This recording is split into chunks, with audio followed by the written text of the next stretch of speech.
Hello viewers, welcome to our channel. आज हम आपके सामने एक स्टोरी सुना रहे हैं बच्चों के लिए और हो सकता है बड़ों को भी पसंद आए। एक समय की बात है, बहुत दूर एक गांव में एक किसान था जो बेहद गरीब था। उसके 3 बेटे थे। तीनों बेटे जवान थे, लेकिन वो बहुत आलसी थे। उनके यहाँ खेती की ज़मीन थी, लेकिन वो खेती भी नहीं करते थे। एक बार वो बूढ़ा व्यक्ति बहुत बीमार हुआ और उसे चिंता हुई कि उसके बेटों का जीवन यापन कैसे चलेगा, क्योंकि वो तीनों ही बहुत आलसी थे, कोई काम करना नहीं चाहते थे। जब आखिरी समय आया, तब उन्होंने अपने तीनों बेटों को अपने पास बुलाया।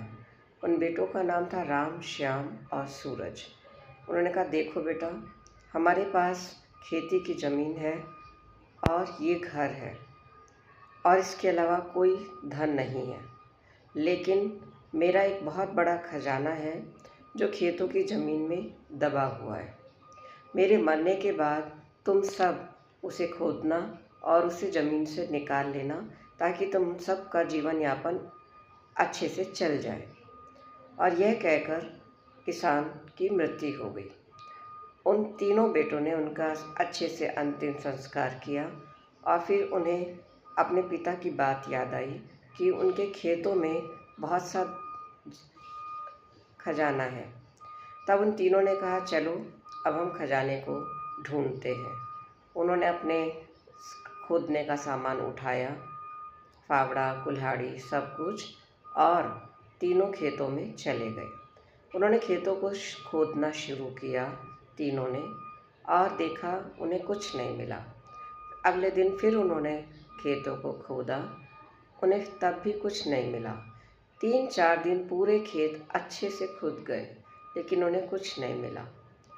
अब इन तीनों ने सोचा कि पिताजी ने हमें कहा था खजाना है, लेकिन यहाँ कुछ नहीं है।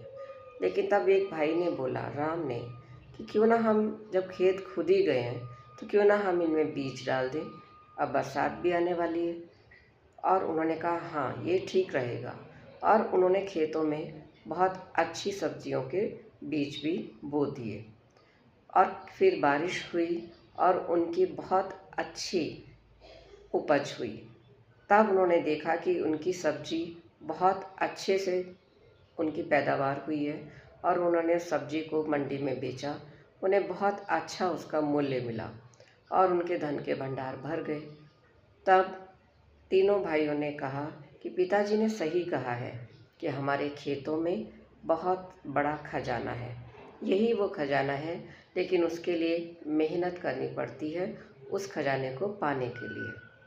और आगे से फिर उन्होंने तीनों ने अपने आलस्य को त्याग दिया और बहुत मेहनत की और अपने जीवन को सुचारू रूप से चलाया। Thank you.